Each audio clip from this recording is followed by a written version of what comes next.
C'est complémentaire parce que dans le mandat à titre posthume, il y a vraiment la notion en fait de mandataire. En fait, Mmh. tu nommes en fait un mandataire, D'accord. donc une personne ou une communauté de personnes qui Oui, va tu pouvoir prendre des décisions. Alors mmh. que dans le testament, tu vas en fait prendre des décisions, de léguer telle et telle chose à une personne ou de décider, d'être enterré ou inhumé, que sais-je. Mais effectivement, la notion de mandat, elle permet, de déléguer à quelqu'un certaines décisions, du cadre professionnel ou du cadre privé. C'est curieux cette méfiance autour de l'investissement financier, alors qu'investir est tout simplement indispensable pour construire le monde de demain, quelle que soit la manière dont on l'imagine. Et vous savez quoi? Prendre conscience de cette réalité, c'est déjà apporter une première pierre à son édifice.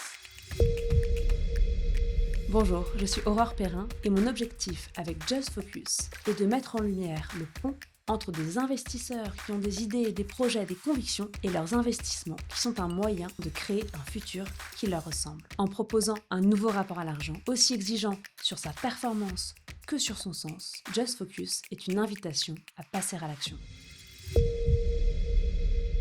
Bonjour à tous, aujourd'hui j'ai la joie de recevoir Souleymane Jean Galadima sur cet épisode de Just Focus. Alors c'est assez dingue qu'après plus de 2 ans d'épisode, ce soit la première fois que tu viennes à notre micro, Souleymane, parce que tu es quand même le CEO de Sapiens, qui est vraiment là derrière le podcast depuis le jour 1. Merci beaucoup de Merci nous Aurore. accorder de ton temps cette fois-ci. Et tu viens pour nous parler d'un sujet qu'on a très peu abordé en plus. C'est la succession. Et notamment avec ton regard de family office qui accompagne beaucoup d'entrepreneurs. Tu as pu observer énormément de choses dans ton quotidien depuis ces 2 années avec Sapiens. Et donc, j'avais envie que tu viennes nous expliquer comment est-ce que on peut optimiser, réduire et fluidifier aussi la manière dont se passent les successions et les droits de succession, en particulier quand on est entrepreneur, et puis pas que, parce que je pense qu'il y a plein de choses que tu vas nous dire qui sont applicables à d'autres. Peut-être pour commencer, tu peux te présenter rapidement, puisque c'est la première fois que tu viens, et puis après me partager peut-être un constat d'ordre général que tu fais sur la manière que peuvent avoir les entrepreneurs d'envisager leur succession et les gens avec qui tu travailles. Avec plaisir. Donc Souleymane Jean Galadima, effectivement, je suis l'heureux cofondateur de Sapiens et à la tête de cette merveilleuse équipe qui est Sapiens.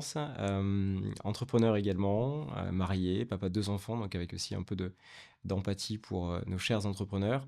Et quand on les rencontre, quand on analyse leur patrimoine et quand on se projette avec eux, on se rend compte naturellement qu'ils sont souvent la tête dans le guidon. Ils sont à 200% sur leur entreprise. Et malheureusement, les sujets à la fois de transmission et de valorisation de leur entreprise sont souvent occultés. Parce que c'est toujours difficile de se projeter en fait sur une fin de responsabilité quand on est à corps et âme dédié à son entreprise. Et c'est aussi difficile parce que l'entreprise représente le gros du patrimoine professionnel. Euh, on n'est jamais certain de l'avenir de son entreprise. On est toujours effectivement dans le doute et donc c'est difficile de se dire j'ai un patrimoine à transmettre. Pour autant, les statistiques sont assez frappantes puisqu'on sait que aujourd'hui, chez les entrepreneurs qui ont entre 60 et 69 ans, donc qui vont bientôt partir à la retraite, moins de la moitié d'entre eux ont préparé en fait un plan de cession ou un plan en fait de transmission. Et donc, on explique à nos investisseurs, à nos entrepreneurs que le fait d'anticiper ce point-là, c'est un élément clé en fait aussi de la gestion d'entreprise parce qu'il peut y avoir un impact humain, un impact financier, un impact fiscal, un impact au niveau également des salariés qu'il s'agit d'anticiper pour à la fois maintenir le patrimoine et maintenir la continuité de l'activité. Justement, j'aimerais bien qu'on s'arrête un petit peu sur ces impacts. Toi, tu arrives à mesurer, alors pas dans le détail, j'imagine que tu as du cas par cas, hein, mais à mesurer l'impact d'une absence d'anticipation dans ce cas de figure. Oui, alors il y a plusieurs impacts. Si on peut démarrer par l'impact humain, qui est souvent le plus dramatique et le plus difficile d'ailleurs à corriger, c'est notamment ce qu'on appelle les transmissions qui peuvent être source en fait de conflits, voire en fait dans le cas de contentieux. On essaie tous d'être optimistes et on élève tous nos enfants en espérant que cette fratrie arrivera en fait à s'entendre. Malheureusement, ce qu'on constate, et les notaires en fait nous aident sur ce retour d'expérience, c'est que tant que les parents sont vivants et qu'ils sont juges de paix, et qu'ils anticipent et qu'ils prennent des décisions, elles sont généralement facilement acceptées. Si ça n'a pas été anticipé, et si les parents ne sont plus présents, si c'est aux frères et sœurs de prendre la décision et de s'entendre.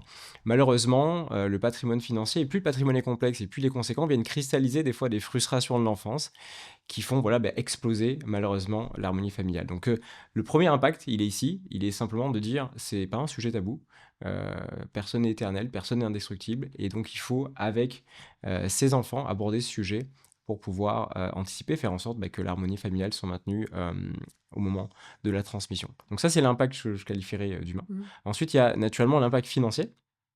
On va pas rentrer dans ce débat de savoir si on est pour ou contre l'héritage et si notre taux d'imposition est cohérent ou non. Il est ce qu'il est aujourd'hui. Et c'est quoi le maximum justement, que tu peux avoir, Alors le maximum, et souvent en fait on l'ignore, c'est qu'en ligne directe, donc avec ses enfants, en fait sur un patrimoine de sur la tranche du patrimoine supérieur à 1,9 million d'euros, donc c'est le maximum, hein? voilà, on Ouais, peut aller jusqu'à 45%. Et OK. donc, forcément, quand on commence à expliquer à l'entrepreneur que le travail d'une vie, d'un patrimoine peut être sur la dernière tranche amputé de près de 45%, ça les amène naturellement à la réflexion de se dire quelles sont les solutions envisageables. Et donc, je donne juste, entre guillemets, différentes solutions, et après on pourra l'illustrer avec des exemples chiffrés, mais le premier élément, c'est que il existe, notamment quand on gère en fait une entreprise en famille, la possibilité de mettre en place en fait un pacte du trade. Mmh. C'est-à-dire qu'on va anticiper la transmission. Et l'intérêt en fait de ce pacte du trade, c'est qu'on ne contraint pas l'entreprise en termes de trésorerie. On n'est pas contraint non plus de vendre l'entreprise, comme en fait ça pourrait être le cas si on n'a pas anticipé et qu'on doit payer Mmh. les droits de succession. Est-ce que peut-être que enfin, pour les personnes qui nous écoutent et qui connaissent pas du tout, qui Hein. découvrent le mot pacte du trail, là, maintenant, tout de suite, tu peux nous expliquer dans les grandes lignes en quoi ça consiste? Alors le pacte du trade consiste à prendre un engagement à la fois pour le chef d'entreprise et ses Mmh. héritiers, en fait, à conserver l'entreprise, à assurer également un rôle de gestion. Et l'avantage majeur, c'est qu'on a un abattement de 75% en fait sur le prix de cession, enfin, Donc sur c'est le un contrat, droit de qui succession. est, rédigé en amont du décès Exactement, entre, le dirigeant d'entreprise et ses descendants. tout à fait. Forcément, ça doit être forcément ses enfants. C'est forcément effectivement ses descendants, puisque c'est un schéma qui a été mis en place pour faciliter, entre guillemets, les transmissions d'entreprises familiales et éviter effectivement, malheureusement, une destruction de notre tissu entrepreneurial, notre tissu industriel. Euh, Par exemple, en Allemagne et en Italie, vous avez en fait des générations après générations qui se transmettent des entreprises. Mmh. Donc effectivement, c'est dans ce cadre que Pacte du Trail a été mis en œuvre. Il est un tout petit peu challengé au travers des discussions aujourd'hui au niveau de l'Assemblée nationale, mais ça reste en fait un schéma extrêmement utile. Et je prends un exemple tout simple, hein, mais par exemple, si on prend une holding familiale d'une valeur de 3 millions d'euros, Mmh. avec monsieur et madame qui détiennent 50% chacun de la holding, avec effectivement deux enfants. Dans le cas d'une transmission anticipée avec un pacte du trail, on va se retrouver aux alentours de 31 000 euros de droits de succession, Mmh. donc à peine 1%. Alors que si on ne l'a pas anticipé, on est quasiment en fait à 18% de droits de succession, il y a près de 552 000 euros de droits de succession en fait à payer. Donc l'enjeu en fait, il n'est pas de quelques pourcents, il est très important, et il peut avoir un impact naturellement sur la viabilité et la trésorerie de l'entreprise. Donc ça, c'est un exemple chiffré de montrer que le manque d'anticipation peut avoir un impact fiscal important. Et surtout que concrètement, ces 18%, il faudrait réussir à les payer et ils Oui, sont pas forcément enfin, c'est pas forcément autant 1%, on peut imaginer que dans la trésorerie, enfin, tu puisses les trouver, autant 18%, ça peut vite devenir une somme qui est très conséquente, exactement, surtout sur une entreprise qui potentiellement n'a pas beaucoup de trésorerie Mmh mh. disponible, ou une entreprise qui va se retrouver dans une situation aussi de transition, parce que Mmh. le dirigeant n'étant plus de ce monde, il va falloir probablement recruter un nouveau directeur général. Certains des salariés sont peut-être amenés à partir, il va falloir recruter de nouvelles personnes. Peut-être certains clients très fidèles qui étaient attachés en fait aux dirigeants, qui souvent incarnent l'entreprise, vont décider aussi de changer de Mmh. prestataire, donc avec une baisse de chiffre d'affaires probable en fait dans cette phase de transition. Et donc oui, devoir en fait sortir cette trésorerie dans un temps finalement assez court, c'est dangereux. Il existe néanmoins, je précise, quand on parle d'une entreprise, des encadrements pour effectivement lisser le paiement de ces droits de succession. En fait, dès que vous avez un patrimoine qui est illiquide à plus de Mmh. 50%, et d'autant plus une entreprise, en fait, vous pouvez décaler le paiement, le lisser entre 5 D'accord, et 10 ans. Mais d'accord. il n'empêche qu'il faut quand même sortir en fait cette trésorerie. Et le pacte du travail permet à minima, au-delà de la dimension fiscale, si on revient sur la dimension humaine, d'avoir cette discussion en interne avec ses Mmh. enfants sur qui souhaite reprendre, d'un point de vue opérationnel, cette entreprise. Et dernière question, après on verra un autre, enfin, je suis sûre qu'il y a d'autres solutions aussi, mais tu t'engages, du coup, tu engages tes enfants à reprendre l'entreprise, enfin ton ou tes enfants, tu les engages sur quelle durée? Alors on pourra, mettre effectivement en détail les durées qui sont actuellement d'ailleurs en train d'évoluer. D'accord, mais c'est enfin, c'est plus enfin, quand, pour ac enfin, avant d'accepter ça, est-ce que c'est plutôt de l'ordre de OK, tu vas devoir gérer l'entreprise pendant 1 ou 2 ans ou tu signes pour 20 ans et Non, parce que je trouve que c'est une c'est une décision qui peut être question lourde à de prendre, quelques années, mais qui d'accord, dépend à la fois du moment à partir duquel, en fait, tu t'engages, et du OK. schéma, en fait, du pacte du travail que tu mets en place. OK, Mais bah, mais bon, en reste que quelques années et effectivement, l'enjeu, en fait, de l'État, c'est simplement de s'assurer que la famille, entre guillemets, ne fasse pas, en fait, ce pacte du travail simplement dans un objectif fiscal, mais qu'il y ait vraiment, en bien fait, une sûr. continuité de l'activité. Donc on parle de moins de 5 ans, effectivement, sur l'engagement du pacte du travail. Tu parlais aussi, de donations éventuellement, de donations transgénérationnelles. Est-ce que peut-être qu'on peut Tout à s'arrêter fait, aussi un parce que petit là, peu? on a parlé d'entreprise, mais c'est souvent quand on parle des droits de succession, souvent ce qui cristallise, c'est la notion en fait des patrimoines Mmh. immobiliers. Euh, il existe en fait un schéma qu'on appelle la donation transgénérationnelle, Mmh. souvent assez méconnu des particuliers, qui permet en fait d'éviter de payer des droits de succession en fait à deux étages. C'est-à-dire que je prends un exemple tout simple, on va considérer que la G1, ce sont les grands-parents, la G2, les parents, et la Mmh. G3, les petits-enfants. Mmh. Ce qui va se passer, c'est que si un bien immobilier a été transmis, des grands-parents aux parents, il y a eu effectivement, en l'occurrence, un premier frottement fiscal, puisqu'il y a eu Mmh. effectivement des droits à payer au moment, en fait, de cette Mmh. donation-partage. Ensuite, lorsque les parents, en fait, vont à nouveau décéder, il va y avoir à nouveau des droits de Bien succession à sûr. payer. Et donc, ce qui est possible de faire, c'est que si les parents ont bénéficié de cette donation et que les grands-parents sont toujours en vie et que cette donation du bien immobilier a été réalisée il y a déjà plus de 15 ans, Mmh. en fait, il y a une forme de transmission qui peut être organisée directement aux petits-enfants, avec simplement un droit de partage de 2,5%. Donc OK. quand on revient à notre maximum de tranche de 45% pour un patrimoine à plus de 1,9 million d'euros, on comprend que la donation partage transgénérationnel permet en fait une optimisation de la transmission exceptionnelle, et donc d'éviter de devoir peut-être vendre ce bien immobilier qui peut être aussi un bien familial avec un affect assez fort. OK. OK, ouais, donc c'est pas enfin, c'est un montant qui est conséquent, c'est pas ça va pas forcément changer la donne dans des énormes héritages, mais effectivement, c'est plutôt une bonne pratique à avoir dans le cas où, évidemment, la génération intermédiaire accepte, enfin, j'imagine qu'il faut le OK de Il la faut la ouais. validation, naturellement, de la G1, G2, G3, Mmh. heu, OK. pour pouvoir effectivement, organiser cette donation transgénérationnelle. Mais ça permet, à minima, de pouvoir «conserver» entre guillemets ce patrimoine, en famille. On parlait des dirigeants d'entreprise que tu connais bien. Je sais qu'il y a aussi des choses qui peuvent être mises en place, du vivant, du dirigeant, qui sont peut-être un peu plus larges d'ailleurs que, tu vois, le pacte Dutreil qui est quand même, un schéma très spécifique, dans un cas de Mmh. figure qui doit s'y prêter. Est-ce qu'il y a peut-être plus des éléments à avoir en tête, un peu un sanity check à Mmh. faire sur la succession quand on est dirigeant d'entreprise et quels sont les différents éléments, à mettre en place pour, avoir un cadre qui Mmh. soit vraiment bien structuré? Effectivement et c'est directement inspiré, d'Ivesta qui l'applique systématiquement auprès de tous ses entrepreneurs. Je me le suis d'ailleurs moi-même appliqué, à destination de ma chère épouse et de mes enfants. Mais donc on part du principe que personne n'est, immortel et personne n'est indestructible. Ça va être Heu, un bon principe de base, hein. c'est un bon principe, et en réalité, il existe en fait différentes situations. La 1re, c'est ce qu'on appelle en fait la situation, d'incapacité à pouvoir prendre des décisions. OK. On appelle ça le cas Schumacher. OK. Navré pour Schumacher, Ouais. mais tout ça pour dire que c'est presque la situation la pire parce que si vous êtes dans l'incapacité de prendre une décision, la transmission ne se met pas en place en fait puisque vous Mmh. n'êtes pas décédé et par contre, il va falloir attendre 12 à 18 mois pour qu'un juge soit nommé pour pouvoir en fait prendre des décisions à votre D'accord. place. Et donc l'enjeu par exemple de mettre en place ce qu'on appelle un mandat de protection future, Mmh c'est mh. de désigner en fait un mandataire ou des mandataires qui peuvent être votre conjoint, votre conjointe, un avocat, un ami, qui va en fait dans cette période pendant laquelle vous serez dans l'incapacité de prendre des décisions, de pouvoir prendre des décisions sur votre outil professionnel, si par exemple vous êtes le seul à pouvoir voter en assemblée générale, des décisions également sur votre patrimoine, s'il faut arbitrer une assurance vie pour payer certains frais, déménager, s'il s'agit, également de prendre des décisions aussi sur, votre état de santé. En fait, vous pouvez encadrer tout ça dans un mandat de protection future. OK.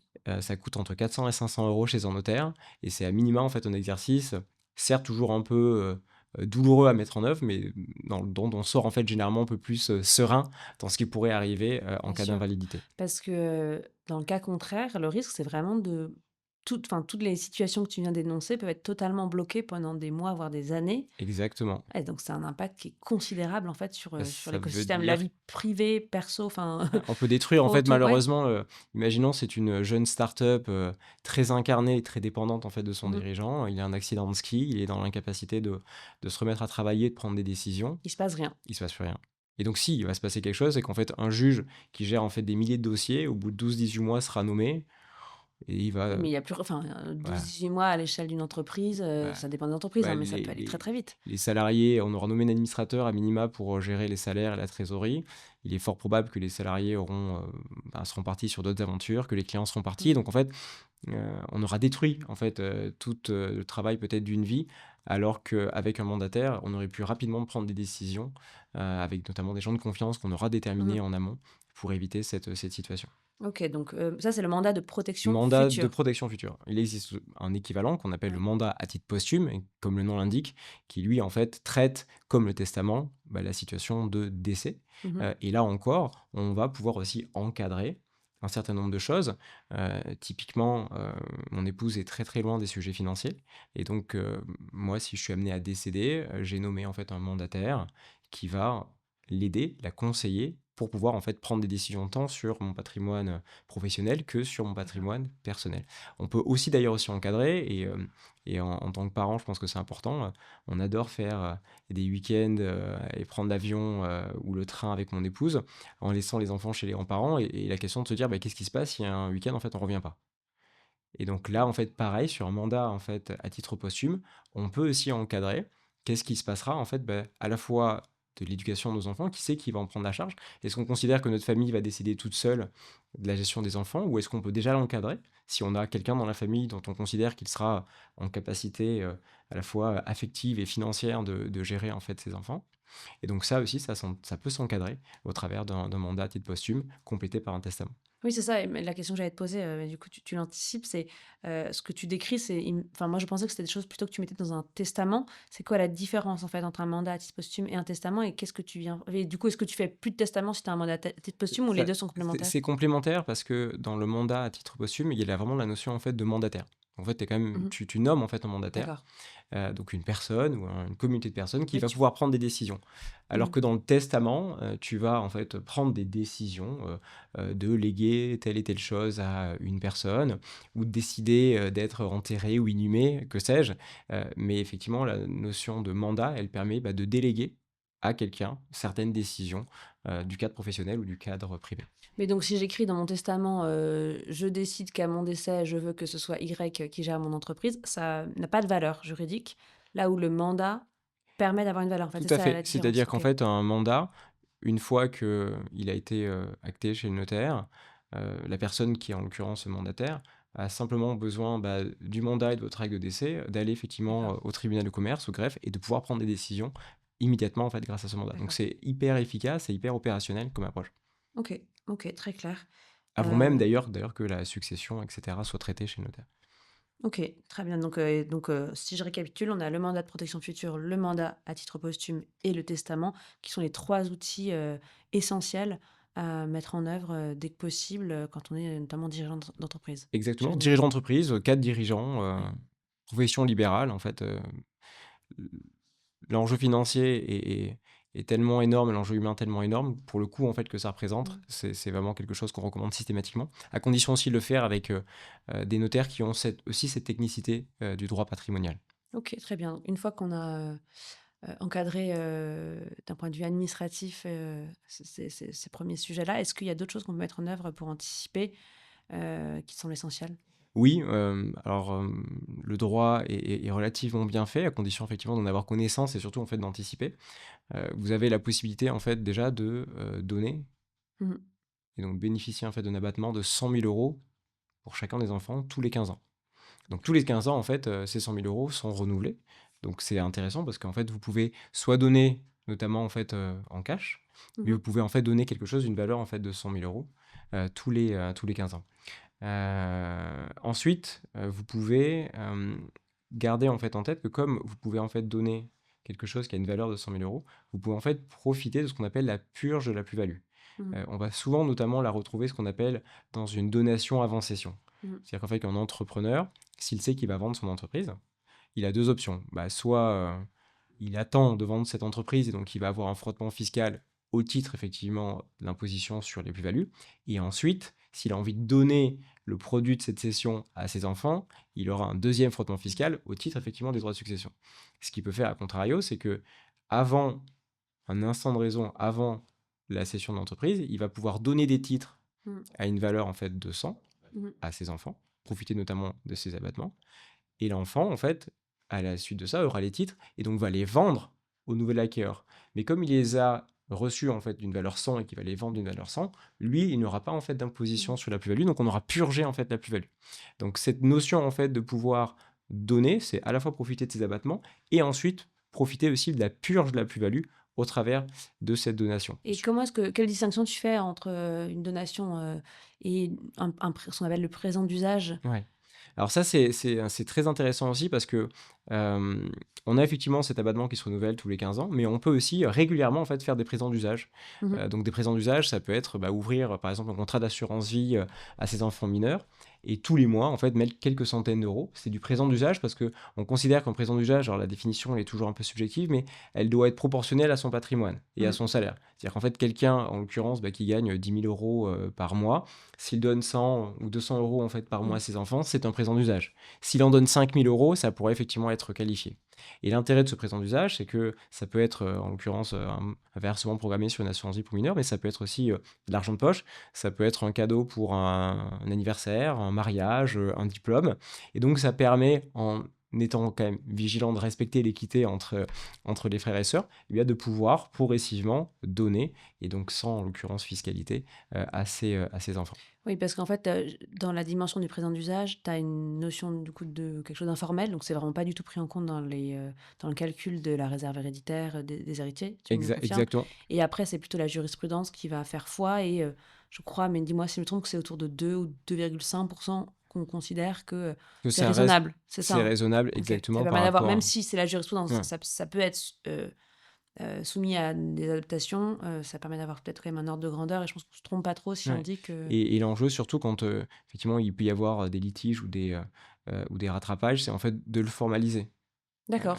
de dire: «Beh, voilà, ma chérie, joyeux anniversaire pour tes 18 ans et j'ai le plaisir de t'offrir cet élément». Ça peut être un mail, un SMS, que Oui, sais-je, d'accord. mais en fait Une trace voilà, écrite. une trace écrite qui marque effectivement, bah, que ce présent est lié en l'occurrence, à un événement particulier, c'est un présent D'accord. d'usage. Donc les cartes d'anniversaire, c'est à ça que ça sert, en fait.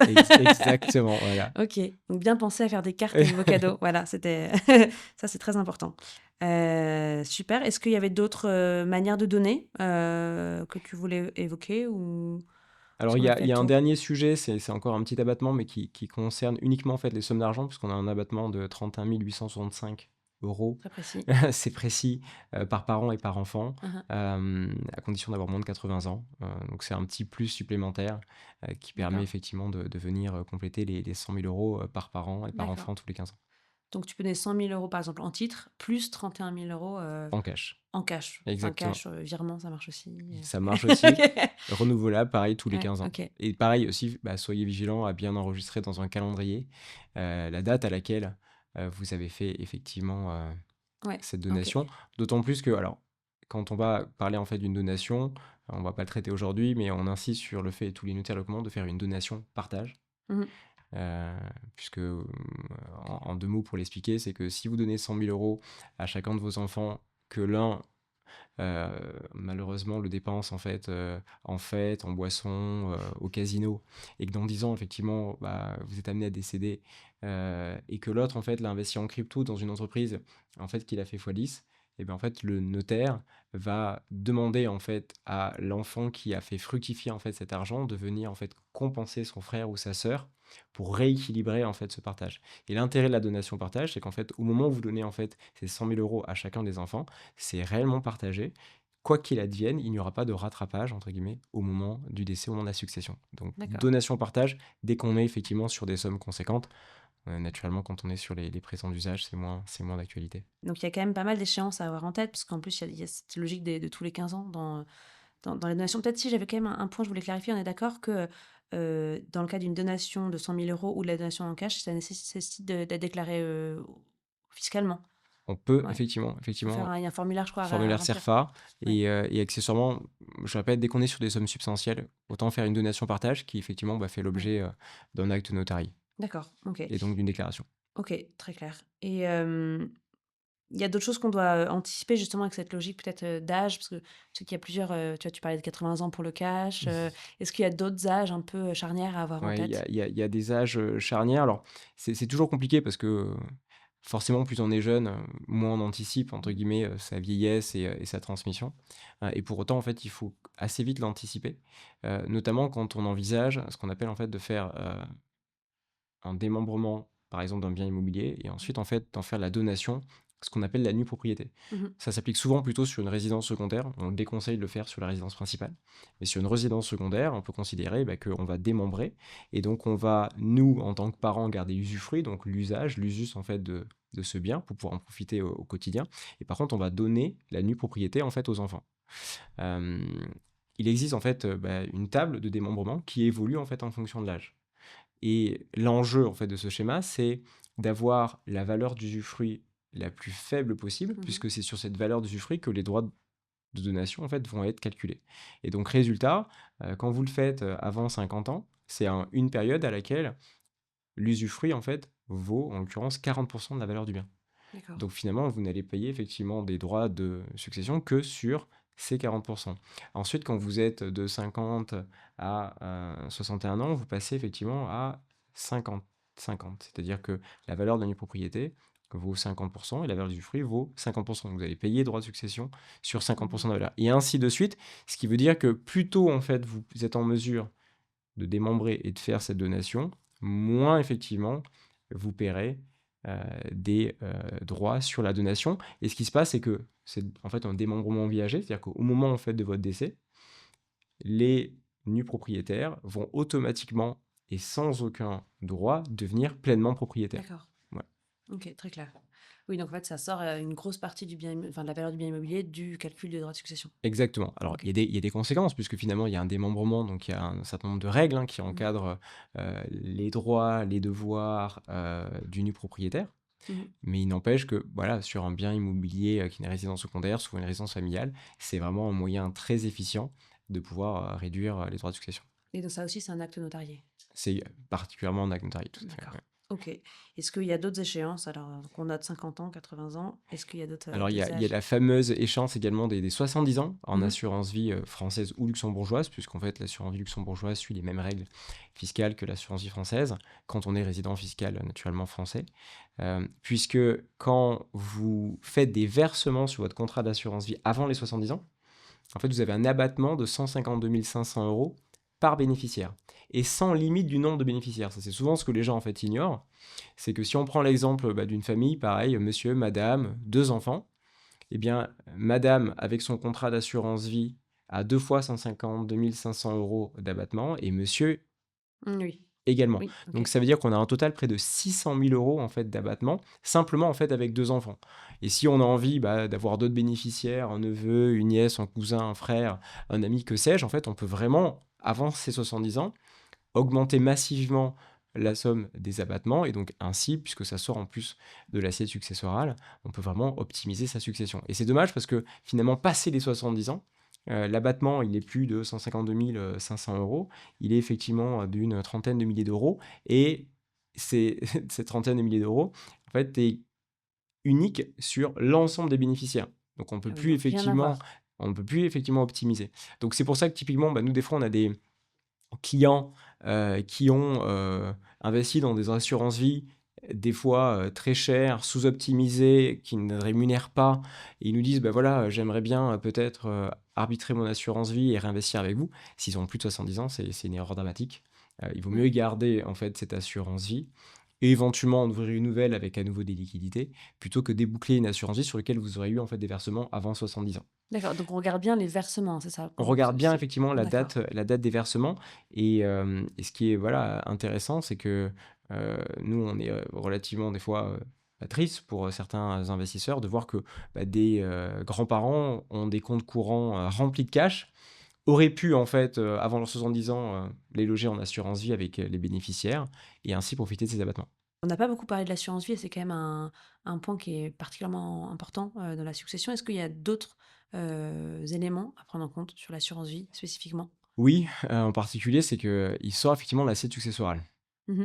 Donc, il sort effectivement ce qu'on appelle les réserves héréditaires. Donc, il ne s'agit pas de considérer qu'on peut déshériter ses enfants, parce qu'effectivement après, ils peuvent considérer effectivement que l'argent placé en assurance vie, au vu du patrimoine, est démesuré et donc il y a eu une tentative effectivement, bah, voilà, de ne pas protéger les réserves Mmh. héréditaires. Mais néanmoins, on peut, considérer que, et c'est des fois le cas dans le cadre de familles recomposées ou des situations familiales un peu particulières, de pouvoir en fait, privilégier, un héritier plutôt qu'un autre, puisqu'effectivement, l'assurance vie n'entre pas en fait dans l'assiette successorale. Donc c'est une solution qui est très efficace, à condition là encore d'être accompagné, notamment sur la rédaction de la clause bénéficiaire, soit par exemple par un ingénieur patrimonial sapiens, soit quand la clause bénéficiaire est un peu complexe avec un notaire. Mais c'est vraiment la clause bénéficiaire qui va vraiment encadrer ce que vous souhaitez faire de cet argent après votre décès.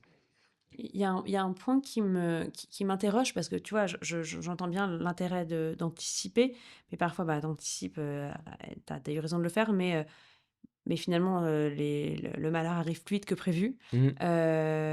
Et est-ce que, tu vois, il y a pas un risque à trop anticiper, parce que finalement tes enfants, ils héritent trop tôt, trop jeunes? Comment est-ce que ça aussi tu peux, le maîtriser? C'est Ouais. évidemment très difficile à maîtriser, mais tu vois, si on anticipe trop que Et pas en faire des enfants pourri gâtés ou ouais, qui seraient amenés exactement. à Ouais, dilapider non, mais évidemment, le patrimoine. on voit bien que, enfin, moi, si j'avais hérité d'une somme considérable à 17 ans, je sais pas si je serais je sais où est-ce que je serais aujourd'hui, mais ça aurait changé des choses. Non, c'est un point de vigilance que nous remontent souvent d'ailleurs les investisseurs sur ces phases effectivement d'anticipation.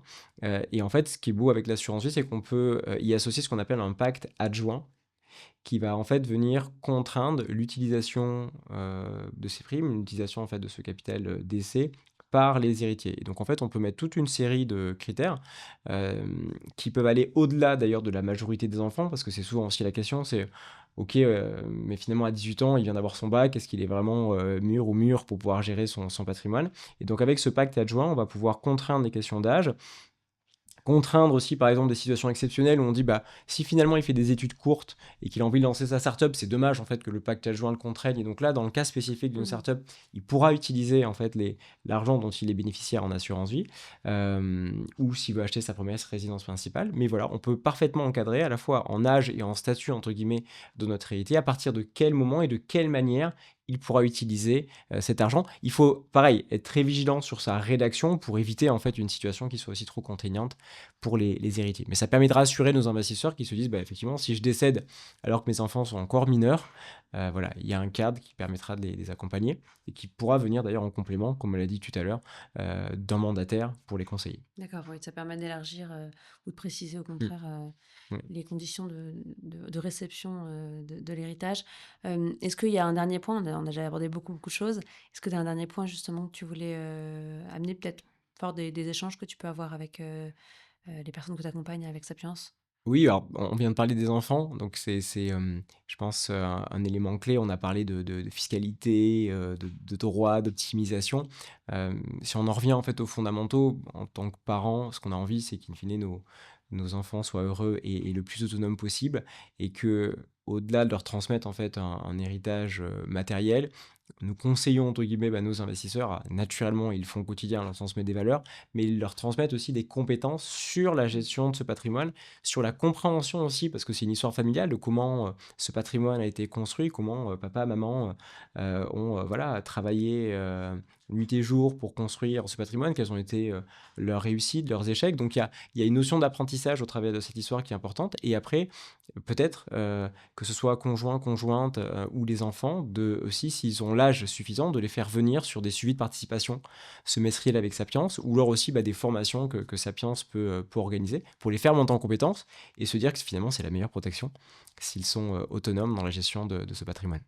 Ouais, très clair, tu as entièrement raison, hein. Au-delà de transmettre de l'argent, transmettre aussi les bonnes valeurs, et les outils, pour que les personnes qui le recevront, sachent comment faire. Merci beaucoup Merci Aurore. pour ces précisions. On a parlé de beaucoup de concepts qui sont un peu techniques, donc on fera une petite fiche, à télécharger aussi, avec l'épisode. Alors je ne sais pas encore, dans la description, je pense qu'on mettra le lien. Selon la plateforme que vous utilisez pour écouter, vous devriez pouvoir la trouver pas trop difficilement, et dans laquelle on reprendra justement, les différents, barèmes, les différentes tranches, les montants d'abattement, voilà, comme ça permettra, à tout un chacun de pouvoir, voir de manière très concrète, comment, mettre en œuvre tout ce qu'il faut pour bien anticiper, optimiser sa succession. Merci infiniment, Souleymane, et à bientôt. À bientôt. Et voilà, Just Focus, c'est terminé pour aujourd'hui. Un grand merci à Sapiens qui a rendu possible sa réalisation. Si vous voulez faire le point sur votre situation patrimoniale ou découvrir la sélection exclusive de Sapiens, rendez-vous sur sapiens.com. Vous pourrez parcourir leur offre en autonomie ou prendre rendez-vous avec un family officer pour bénéficier d'un accompagnement personnalisé et sur mesure.